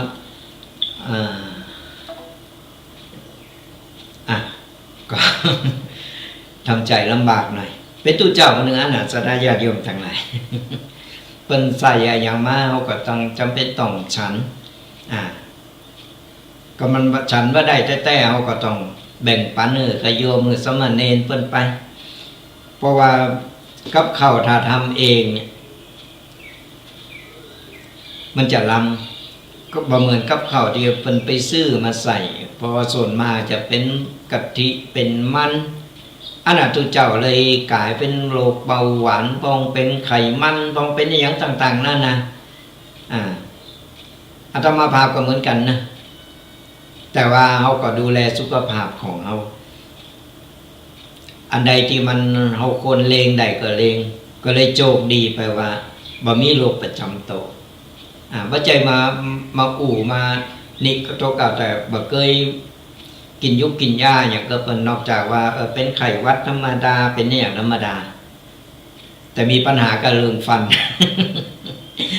ถึงเวลามันละถึงเวลาแล้วมันก็เหงือกจ๋าฟันลาก่อนไปทีละ4 2 4เรื่องของสังขารถึงเรื่องสุขภาพสดาญาติโยมทั้งหลายอย่างที่บอกว่าดูแลกันต้นยิ่งแก่โตมานี่เขากินยังมันก็เลยลำบากใครลำบากไปนะกินอันนั้นหน่อยอันนี้หน่อยก่อนมันเป็นโรคมันถึงโตมาโรคบอกว่าเป็นโรคอะไรอย่างเป็นโรคอะไรอย่างต่างๆนั่นนะเพราะฉะนั้นต้องดูแลคนเฒ่าคนแก่เรื่องของกินของว่าต่างๆนานาเป็นหมูเป็นมันก็ไปกินนักกินหมอกหายยากเพราะว่าประเดี๋ยวนี้คนเฒ่าคนแก่นี่โรคต่างๆเนี่ยมันเข้ามาหนักเพราะฉะนั้นก็ฝากดูแลกันตัวโทรกันเข้ามา0826112245โทรมามามาตักมาตายกันอยู่ตั้งใดฟังอยู่ตั้งใดกันมีอย่างมามาจ้าตักตายกันเป็นกำลังใจซึ่งกันและกันสดาญาติโยมทั้งหลายก็ขออนุโมทนาบุญกับคุณโยมทางเป็นไล่สดเราเป็นคอมเมนต์มาเป็นว่าถ้าอยู่ไก่จะเอาหงตาลมานะอนุโมทนาบุญโดยขออภัยด้วยนะเจริญปอนแฟนพันธุ์แท้มาแล้วครับเป็นได้วันนี้อากาศ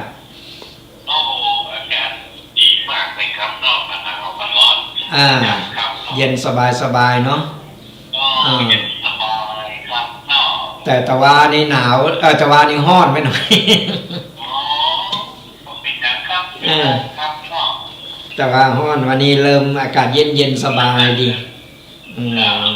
วันนี้ฟังชัดเจนดีเนาะชัดเจนชัดแจ๋วนักไก่นะครับเนาะขึ้น104วัดไฟครับเนาะชัดแจ๋วอยู่แล้วเป็นกำลังฟังมาถึงบะเบอร์ดูฟังบะเบอร์ฟัง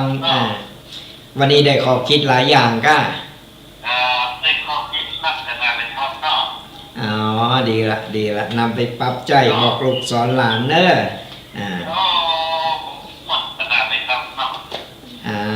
สาธุเป็นครูเป็นกิมกันไปเนอะเป็นกำลังอกกำลังใจกันอยู่กับที่เย็นเนาะธรรมะเนาะ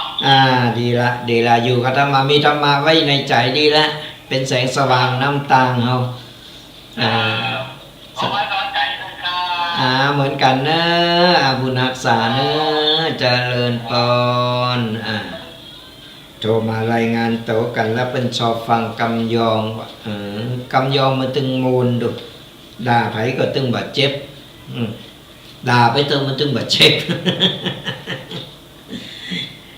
โทรกันเข้ามา 0826112245 ก็ยังมีเวลากันอยู่วันนี้เขาเปิดสายหน้าไม่เร็วหน่อยก่อนสามารถโทรมาอู้มามาตักมาตายกันเปิดโอกาสให้สราญาติโยมได้มาอู้กันก็อย่างที่อู้กันไปว่าคนเรายิงตึงวันนี้อายุก็เริ่มหนักคือไปติ๊ก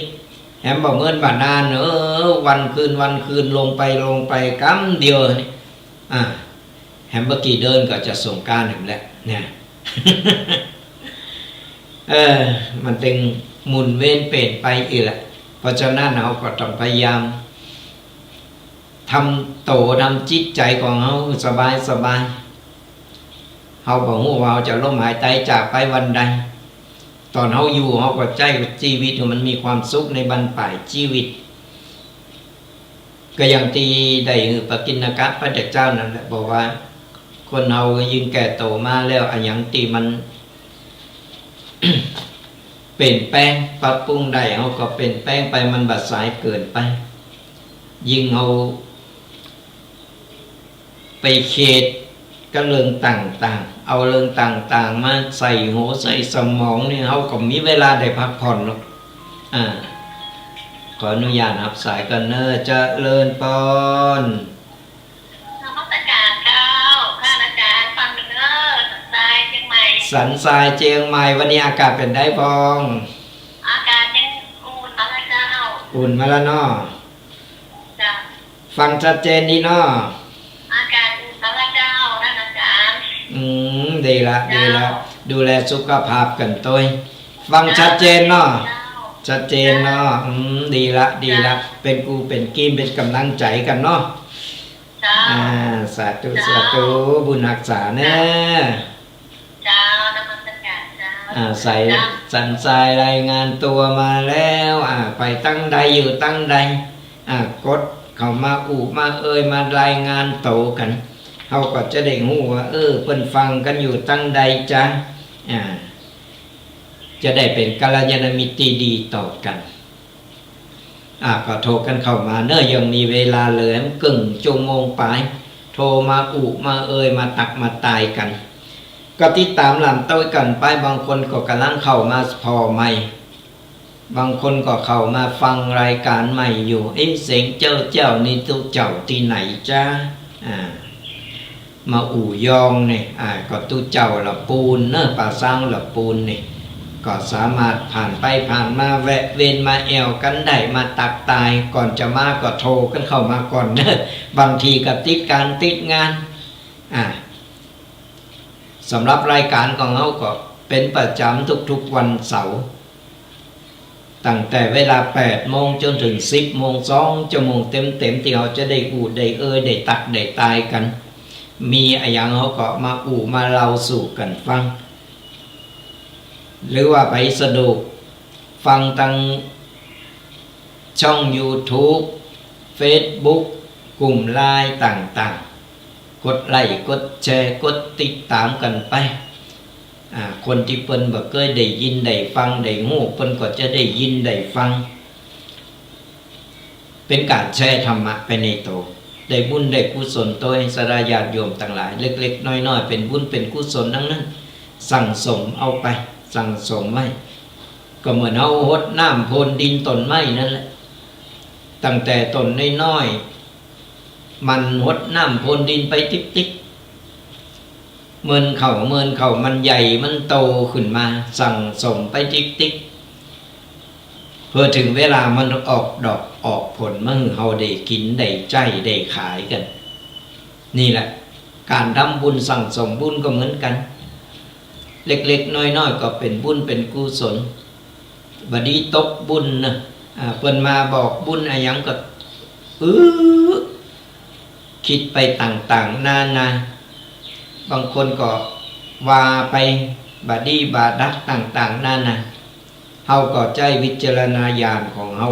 พอว่าพิจารณาพอ เล็กๆน้อยๆทำไปเถอะคุณงามความดีบุญกุศล ช่วยเหลือตั้งบ้านตั้งหมู่บ้านก็ตั้งวัดตั้งวาในบ้านของเฮาในวัดของเฮาในท้องที่ของเฮาช่วยเหลือไปเป็นบุญไปกุศลเหมือนกันจะปล่อยปะละเลยวัดวาอารามของโตเก่าเฮาจะถูกใจบ่ถูกใจตุเจ้าพระเน้นตนนั้นก็ปล่อยเปิ้นเริงของเปิ้นเฮาไปวัดเฮาบ่ได้ไปหาเปิ้นเฮาก็มันปะกันก็ปะกันเฮาก็เฉยต้องไปติ๊กไปตายเปิ้นเพราะว่าเป็นกรรมไผกรรมมันเปิ้นก็เป็นกรรมของเปิ้นทำอย่างใดเปิ้นก็ได้อย่างนั้นกรรมของเฮาต้องการไปทำกรรมดีไปสั่งกรรมดีเข้าวัดเข้าว่าเฮาก็ไปจะไปอคติไม่ต้องไปอคติคนเฮามันมีไผถูกใจกันไปหมดหรอกถูกใจตูเจ้าบ่เปิ้งใจพัดน้อยมันเอาแน่นอนบ่ได้เพราะฉะนั้นบ่มีอะไรอย่างใดดังใจเฮาไปหมดเฮาก็ต้องทำใจในมืออยู่โสนลมการอยู่โสนลมมันต้องทำใจว่าวันหนึ่งเฮาต้องเจออะไรอย่างนั้นหลายๆอย่างเจอคนตึงหักคนตึงคนหักแล้วก็ตึงคนจังเฮาต้องทำใจไว้นะการอยู่โสนลมบ่ว่าที่ไหนก็ตามเขาเจอหลายๆรูปแบบและคนหลายๆรูปแบบเพราะว่าการเล่งดูแต่ละขอบโคมันเล่งดูต่างกันจิตไผใจมันกึดอย่าได้เขากึดอย่าได้ไปก็บ่งูมีอย่างเดียวคือทำใจเฉยๆคือเขาบางสิ่งบางอย่างคือเขาเงียบวัดคือเขาเงียบมากกว่าที่จะอู่อย่าง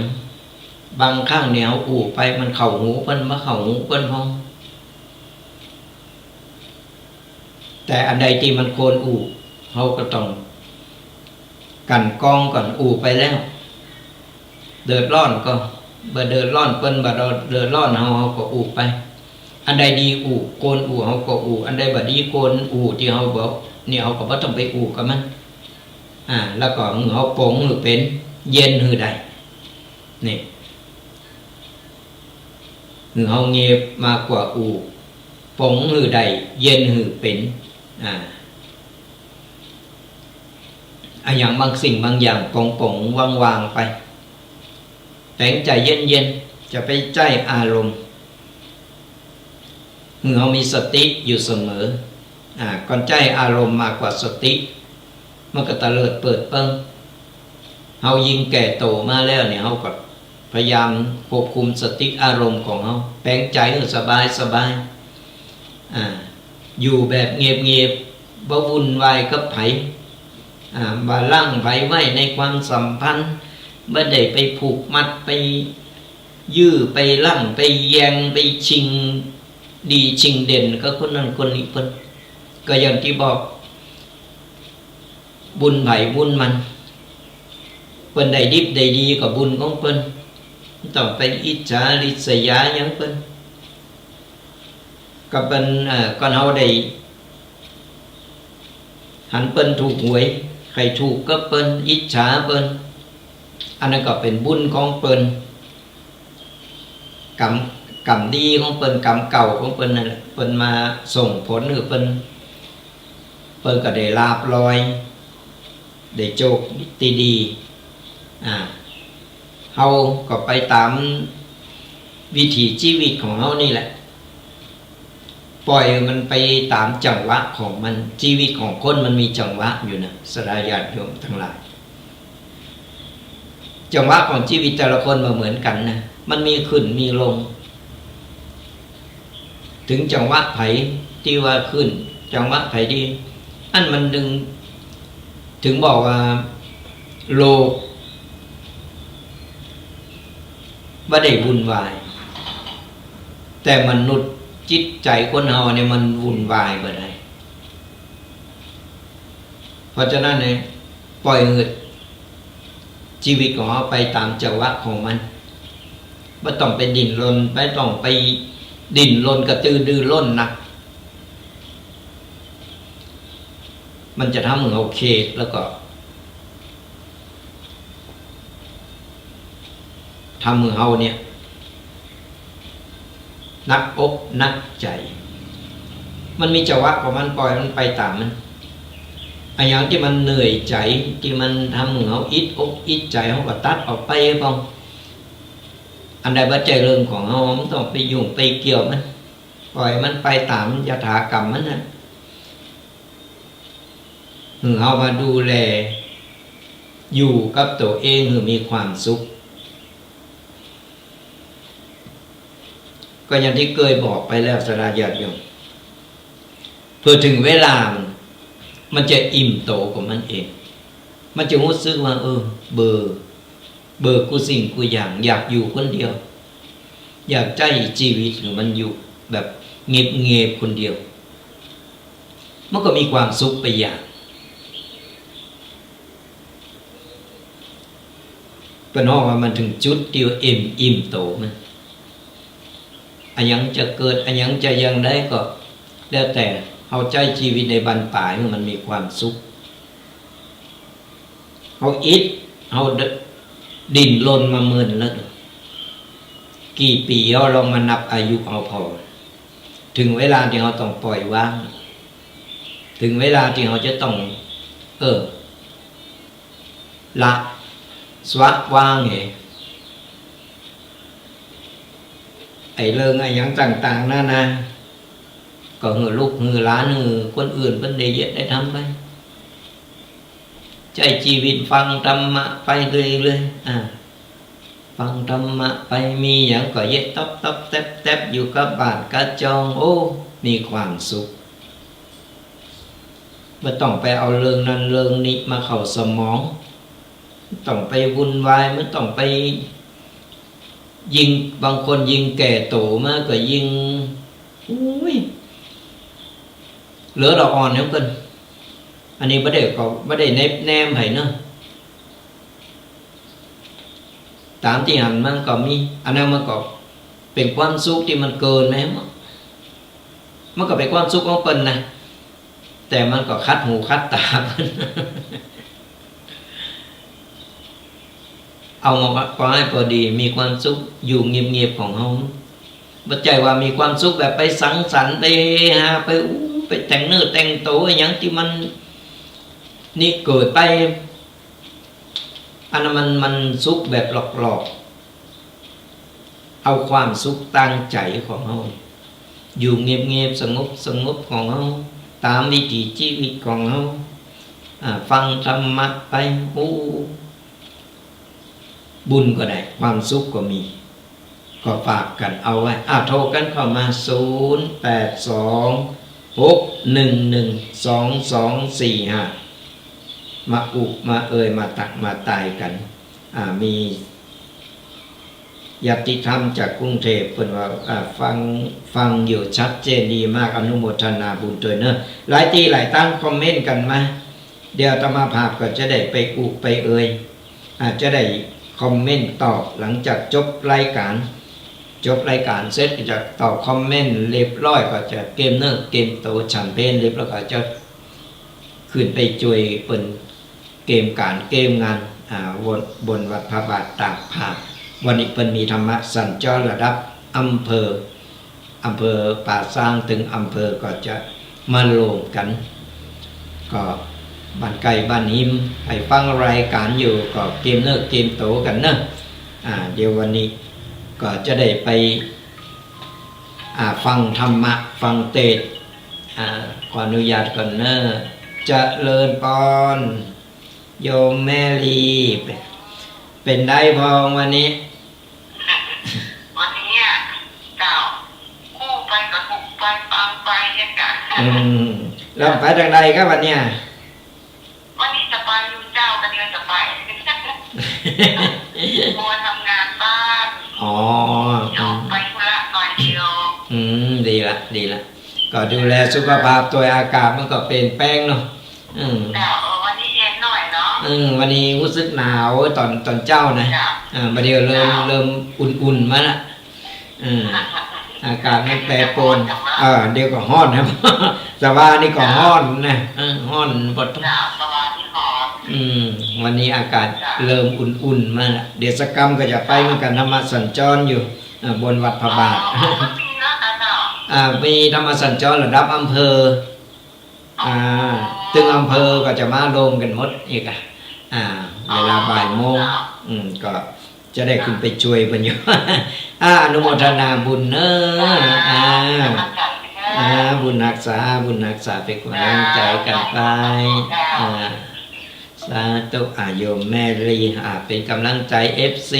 โอ้เพิ่นไปมาหาสู่หลายการหลายงานกะตั้งวัดอนุโมทนาบุญตัวเพิ่นถึงบ่ลืมกันมีงานเพิ่นก็มาช่วยปากัลยาณมิตรมาลงบุญกันมาที่ก็รถตู้มากันโอ้เปิ้นหุมกินหุมต้านเปิ้นใจบุญสูญต้านสร้างสมกันเอาไว้บุญอย่างที่บอกนั่นแหละเล็กๆน้อยก็เป็นบุญเป็นกุศลเราทำบุญไปแล้วก็บ่ต้องไปกึดไปอะไรอย่างนักหนาถือว่านี่แหละเราสั่งสมบุญไว้กับตัวเราเองไปทำก็คนนั้นได้ไปบ่ทำคนนั้นก็บ่ได้เอาก็ต้องไปติ๊กไปตายไปว่าเปิดมันอยู่ติดจิตใจไผมัน ก็ยังมีเวลาโทรกันเข้ามา0826112245ฟังอยู่ตั้งใดเป็นกำลังใจกันเป็นกำลังใจกันไปสราญาติโยมตั้งหลายโอ้วันนี้เป็นคอมเมนต์มาทาง Facebook ก็นักก็หลายเนาะอนุโมทนาบุญตัวมีคนเข้ามาพอไม่ก็นักก็นี่แหละสราญาติโยมตั้งหลายกดไลค์กดแชร์กดติดตามกันไปจากคนที่เปิ้นบ่เคยได้ยินได้พอได้ฟังเปิ้นก็จะได้มีโอกาสได้ฟังธรรมะโดยบางคนเปิ้นอยู่บนรถก็สามารถอยู่ตั้งไกลอยู่ต่างประเทศก็สามารถพอได้ฟังได้เพราะว่ารายการของเรามีการไล่สดตัวทาง Facebook ช่อง YouTube กลุ่ม LINE นี่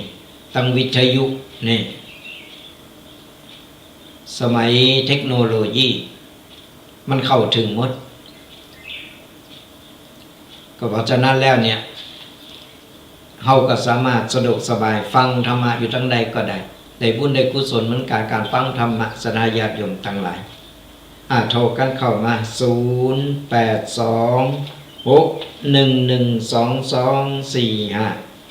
เบอร์นี่แหละเบอร์เก่าเบอร์เดิมมียังก็โทรมามามาตักมาตายกันได้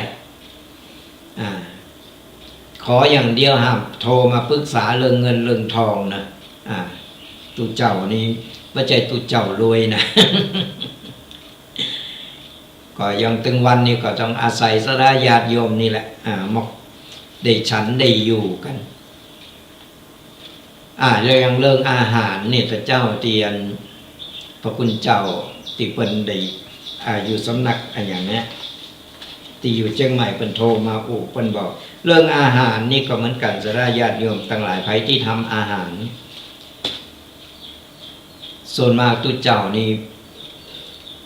เขาก็ต้องพอด้วยว่าเป็นฉันใดก็เรื่องเพชรเรื่องมันเรื่องอย่างต่างๆยิ่งอย่างพระอาจารย์ที่เพิ่นโทรมาแต่เจ้านี่เพิ่นบอกว่าโอ้เพิ่นฉันอาหารตั้งเหนือเฮาบ่ได้ไปอยู่ไกลอยู่ยิ้มก็เวลาทำไปถวายก็ทำอาหารแบบหมอกเปิ้นที่เปิ้นฉันได้เปิ้นบัดฉันเพชรเอาก็เอาหมอกพอดีเพราะว่าครูบาอาจารย์ทุกวันนี้ก็ปัญหาสุขภาพนี่หนักนะไปโกรธไปอย่างที่หนึ่งโอ้เฮาหันแล้วบางคนก็เก้าความดันเบาหวานเป็นเก้าบ่ย่อมเป็นป่าย สารพัดโรคก็เพราะอย่างบางครั้งเนี่ยเอาดีกเล่งบ่ได้การไปบิณฑบาตสราญาติโยมเป็นใส่มาปุ๊บเอาก็จำเป็นต้องหับมาแล้วส่วนมากก็จะเป็นหมูเป็นมันเป็นกะทิเป็นไขมันอย่างหนักแต่ธรรมภาพนี้ฉันได้แ แต่บางอย่างเหมือนกันเนี่ยแต่ที่ชอบที่สุดคือผักกาดจอเนี่ย ผักกาดจอนี่ของหมักมันกินง่ายกินล้ำเนี่ยเพราะฉะนั้นเนี่ยเราต้องดูตัวก่อนตูเจ้าหนุ่มตูเจ้าน้อยนี่มันเป็นยังได้หมดเขียวเพิ่นก็ดีไอ้โรคต่างๆนี่มันยังภูมิต้านทานพูดง่ายๆคือภูมิต้านทานเพิ่นยังสูงอยู่ตูเจ้าหนุ่มตูเจ้าน้อยพันเนนมาน้อยนี่นะแต่คนเฒ่ามาแก่โตมาแล้วเนี่ยภูมิต้านทานมันอ่อนเพราะฉะนั้นเราจะใส่เขาก็แยงพอหน่อยของอันใดที่เป็นหมูเป็นมันเราผมต้องไปใส่อันใดที่มันแข็งเรียกว่าของที่มันเป็นฉันบ่ได้เนี่ยเขาก็พิจารณาพอแต่เราไปเป็นไปได้ทำกับข้าวเองอย่างเองเขาเลิกได้แต่ก็เราไปซื้อตามร้านก้าต่างๆนี่มันเป็นแกงโล่งเนาะเป็นก็เอาตามสไตล์ของเป็นเนี่ยก็เพราะฉะนั้นเราก็ต้องดูแลอุปถากเป็นหน่อยเพราะว่าทุเจ้าพระเนรที่ไหนก็ตามยิ่งเป็นอาพาธนี่ยิ่งเป็นอาพาธนี่เขาก็ต้องดูแลเป็นอย่างดีหน่อยเพราะว่าเป็นเราสาเฝ้าวัดเฝ้าว่าไว้เหงาน่ะเป็นเนื้อนาบุญเหงากับบั่นกับจองเขาก็ต้องมันดูแลเป็นพองไปปล่อยปะละเลยเป็นก็ฝากศรัทธาญาติโยมกันเอาไว้โทรกันเข้ามา0826112245มามามาตักมาตายกันยังมีเวลาเหลืออยู่ศรัทธาญาติโยมต่างหลายวันนี้เอาเปิดสายหน้าไม้เร็วคือศรัทธาญาติโยมได้มามากันไผบ่เคยโทรมาก็โทรมาตักมาตายกันได้บ่ต้องโกนะตุเจ้าทั้งนี้เพิ่นถึงบ่เป็นหลักการเนี่ยหนักหนามันต้องไปพิธีตีตองบางคนโกนะฮะมากาก็ตุเจ้าโกใจกรรมว่าถูก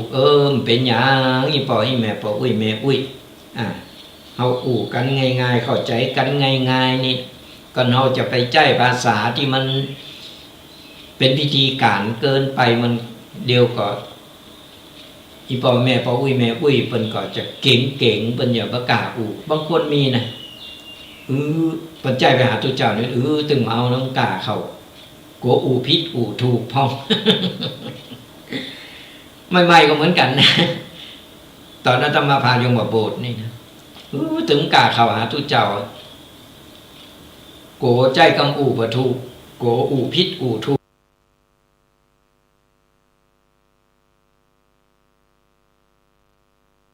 การเรือเป็นนั่นหลักการอย่างต่างๆเนี่ยอันนั้นก็ต้องใจย้ำๆนึงแต่เรากันแบบธรรมะแบบสบายๆเนี่ยก็กันแบบเจ้าบ้านเท่านี้แหละก็ห้องวัดไปพระคุณเจ้าตุลุงกันอย่างก็ได้ไม่ต้องไปพระคุณเจ้าเรืออย่างที่มันเป็นพิธีการไปอันนั้นมันก็ตั้งบ้านเฮาเป็นห้องเป็นถึงห้องมันตุลุงตุปีตุตุอย่างก็ว่ากันไป กันง่ายๆไม่ต้องไปใส่ยศใส่ยางใส่อะไรอย่างมันเป็นพิธีตีตองเกินไปเดี๋ยวมันจะห่างเหิน มันจะเก่งกันเพราะฉะนั้นก็บางคนก็เกินไปฮะห้องเขาเป็นเซลล์ตุ๊กมาตกใจนั่นมันก็เกินไปเขาก็เอามาให้พอดีตุลุงตุปีตุเอาอย่างก็ว่ากับไปห้องจื้อเพื่อก็ได้ตุลุงหยังตุลุงแดงตุปีแดงไงก็ว่าไปก่อนตุล่ำมันก็เขาก็ตกใจเหมือนกันนะสมเตอเตียวไปมันเตียวกายไปตุ๊เขาก็ตกใจว่าไปอย่างปูโนโฮโมนกันไปสลายญาติโยมต่างหลายกับติดตามฝากติดตามกันด้วยกับรายการธรรมะกำยาวตุ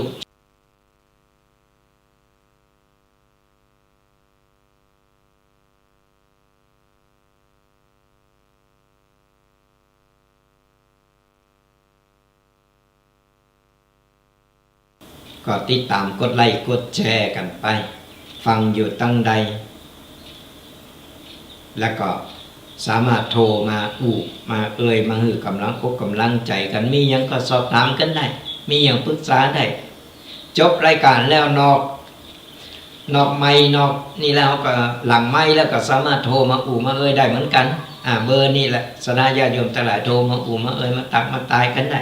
มาปรึกษากันได้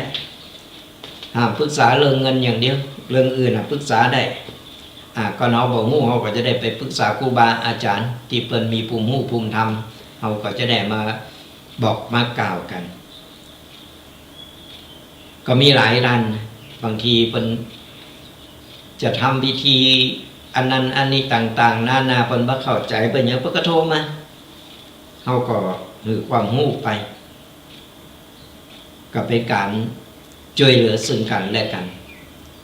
ก็สามารถโทรโทรตักตายกันได้0826112245ก็ใจเบอร์เดิมสรายาติโยมจะได้บัดซับสนเนาะก็ฝากกันเอาไว้ยังมีเวลาโทรกันเข้ามา0826112245หลายตีหลายตั้งโทรมารายงานกันแล้วมีหลายตีอยู่หายเงียบไปเลยไปหู้โตก็โทรกันเข้ามาเขาจะพอเราว่าเป็นจะเป็น FC เอาไปเมื่นก็ ว่าจะฟังกันตัวเจ้าฝอยไข่เฮ็ดลมอยู่อย่างเดียวก็สามารถโทรมาแลกเปลี่ยนมามากันได้0826112245ก็ฝากกันเอาไว้ตัว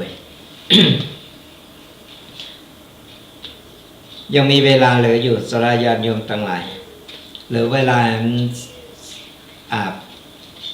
6-7 นาที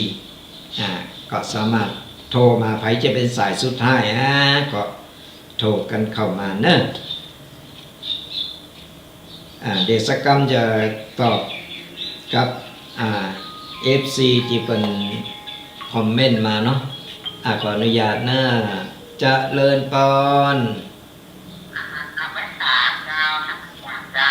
จากตั้งใดฮะ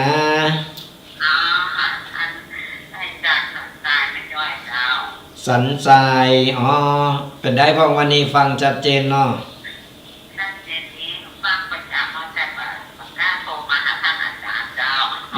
เป็นอย่างก็บอกแล้วว่าสบายไม่ต้องไปรักกันอย่างหนักหนา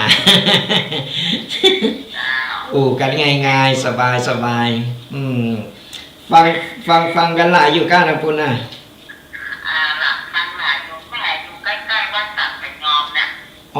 สังกยอมเนาะอยู่ไกลๆวัดเนาะ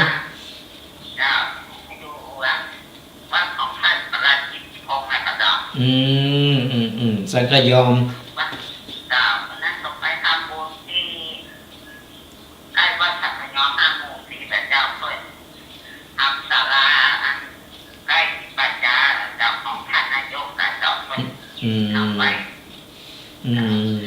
ดีละฟังธรรมะมันสบายใจดิมีธรรมะเป็นกูเป็นกีมดีแล้วแม่อายุเท่าไรแล้วเดี๋ยวนี้69เนาะก็ยังฟังเสียงยังแข็งแรงอยู่นี่ สุขภาพยังดีอยู่เนาะ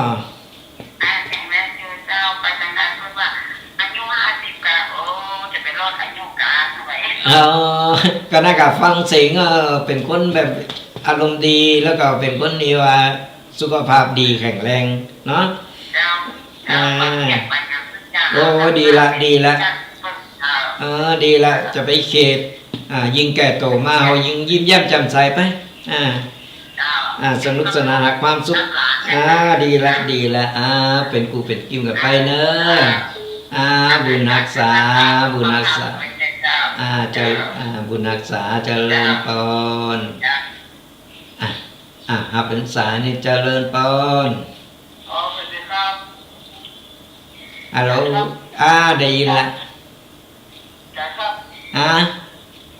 ผมไม่เข้าใจอย่างนี้ ว่าชาวพุทธที่ของย้อนเอาหัวไปทางไหนอ่ะตะวันออกตะวันออกอ่ะใจแต่ที่เขาว่าไอ้พวกชาวพุทธที่เอาเท้าไปทางพระพุทธเจ้าอ่ะใช่ครับมันเรียกตีว่าไอ้ก่อนเอาไอ้หันเท้าไปทางไอ้พระพุทธเจ้าเนี่ยมันคือมันอยู่ที่ว่าอย่างสมมุติว่าบ้านเฮาเนี่ยพระเจ้าเขาอยู่ทางใดเขาต้องหันหน้าไปทางวันออกเหมือนก่อนหันหน้าไปทางวันออกเขาก็เอาพระเจ้าไว้ตรงหัวเขาเนี่ยพระเจ้าไว้ตรงหัวพระเจ้าจะอยู่เหนือหัวเขาแต่ปัญญาหันหน้าไปทางวัน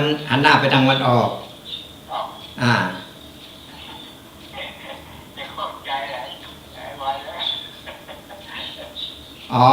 ต้องหันหน้าไปทางวันออกก็นั้นหน้าไปทางวันโต๊ะว่าคนตายเนี่ยไงก็เอาหูไปทางวันโต๊ะกับคนตายต้องหันไปทางวันออกสาธุบุญรักษา